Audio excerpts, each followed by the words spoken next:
Hello, everyone. My name is Rachel, and I am your host for the Wellness Journey podcast.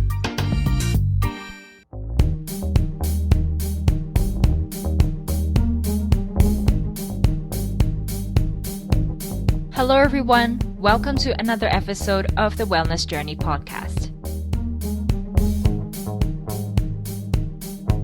One of the comments I received from the first season was for me to talk about men's health. And I was having trouble finding the right place to add this in. So I was thinking, why don't I just make another bonus episode for this? So today we will be briefly looking at men's and women's health. When I say men and women, I'm referring to the two types of sex, males and females. Although men often seem to be the stronger, tougher sex, it might not be the case for health. Apparently, women live around 5 years longer than men. And this is true for many countries like Canada, the US, Australia, etc. Why is that the case? Let's find out. The first big thing is genes. In a human cell, there are 23 pairs of chromosomes, or chains of genes. The 23rd pair is the sex chromosomes. Females have 2 X chromosomes, so 2 chains of chromosomes that looks like the letter X, while males have an X and Y chromosome. If an X chromosome is mutated and becomes problematic, the other X chromosome from the women can hide its faults, so women may not manifest the disorder. But males only have a Y chromosome, so they cannot cover up the bad X chromosome. This group of disorder is called X-linked recessive diseases. Some common ones are red-green color blindness, hemophilia, muscle dystrophy, which causes muscle weakness, and some of them can even weaken the immune system. So unfortunately, due to the differences in genetic compositions, males are more prone to getting this type of genetic disorders. But that is not to say that women are completely immune to genetic diseases. Turner syndrome is a genetic disorder when a person is partially or completely missing an X chromosome. So they only have one X chromosome in the 23rd pair. People with this disease are infertile and are more likely to have cardiovascular diseases. The other 22 pairs of chromosomes can also go wrong.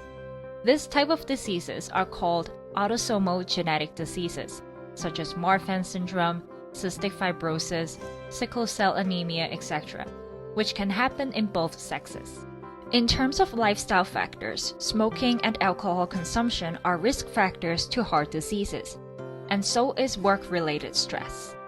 But since more women are working, drinking alcohol, and smoking, the gender gap in terms of heart disease seems to be narrowing, which means more women are having cardiovascular disease. Not something you would want to see. What I find the most interesting is that men are less likely to seek medical help than women when they are sick. They are also less likely to go for checkups or do screening tests. This is probably due to a perception of masculinity, in which men may think that they do not need help from whatever they are suffering from. In fact, there is no shame in doing so. It's okay to seek help, and by doing so means that you are taking care of yourself. What about women? What diseases are more common among women? Since women tend to share their emotions and show more empathy in their conversation than men, women are more likely to experience symptoms of depression. One hypothesis is that women may be more sensitive to low social support. So when a woman feels lonely or helpless, they are more likely to feel depressed than men.